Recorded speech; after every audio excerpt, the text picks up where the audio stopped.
قرغیزستان میں مقامی افراد نے مصری طلبہ سے لڑائی میں پاکستانی طلبہ کو تشدد کا نشانہ بنا ڈالا۔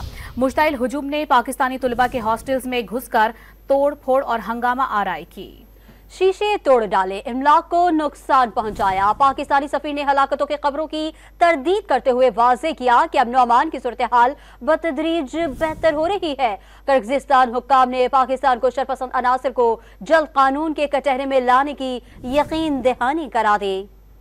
قرغیزستان میں مقامی اور غیر ملکی طلبہ میں شدید ہنگامہ آرائی، پاکستانی طلبہ بھی زد میں آ گئے۔ مقامی افراد پر مشتمل ہجوم نے پاکستانی ہاسٹل پر دھاوا بول دیا، دیواریں پھلانگ کر طلبہ کے کمروں میں داخل ہوئے، دروازے اور شیشے توڑ ڈالے۔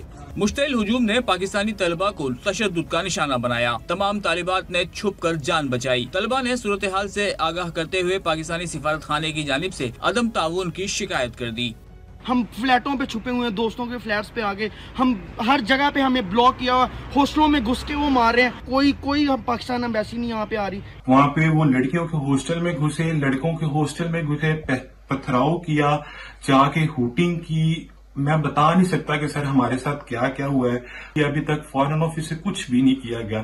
آج تمام کرغیزستان کے لوگ ہجوم کے اندر ہمارے ہاسٹلز، ہماری رہائش گاہوں پہ آ کر ہم پر تشدد کر رہے ہیں۔ ابھی تک ہمیں جتنا پتہ چلا ہے کہ 6 بچوں کو قتل کر دیا گیا اور متعدد زخمی کر دیے گئے، جن میں لڑکیاں بھی شامل ہیں۔ قرغیزستان میں پاکستانی سفیر حسن زیغم نے کسی طالبہ کو ہراساں کیے جانے اور ہلاکتوں کی خبروں کی تردید کر دی، ساتھ ہی واضح کیا کہ امن و امان کی صورتحال بتدریج بہتر ہو رہی ہے۔ یہ جو اٹیکس ہیں یہ مختلف ہاسٹلز میں ہوئے ہیں۔ پاکستانی اور انٹرنیشنل اسٹوڈنٹس جو یہاں پہ ہیں، یہ نہ صرف اسٹوڈنٹ ہاسٹلز میں رہ رہے ہیں بلکہ وہ پورے شہر میں انڈیپینڈنٹ اپارٹمنٹس میں بھی رہتے ہیں جو کہ وہ انہوں نے رینٹ پہ لیے ہوتے ہیں۔ تو کرگز پولیس اور لا انفورسمنٹ ایجنسیز کے لیے یہ بہت بڑا چیلنج تھا۔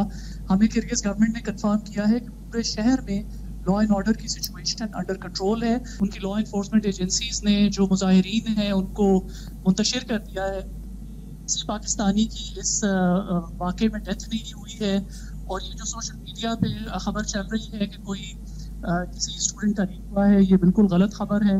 پولیس اور فوج نے کارروائیوں کے دوران مختلف علاقوں میں بلوائیوں کو منتشر کر دیا۔ قرغیز حکام نے پاکستان کو فسادات میں ملوث شرپسند عناصر کو جلد قانون کے کٹہرے میں لانے کی یقین دہانی بھی کرا دی۔ قرغیزستان کے میڈیا کی رپورٹس کے مطابق مصر اور قرغیز کے طلبہ کے درمیان 13 مئی کو لڑائی ہوئی تھی، جو آج پرتشدد فسادات کی شکل اختیار کر گئی، اور غیر ملکی طلبہ بھی اسی لڑائی کی زد میں آ گئے۔ تاہم اس حوالے سے مزید تحقیقات جاری ہیں۔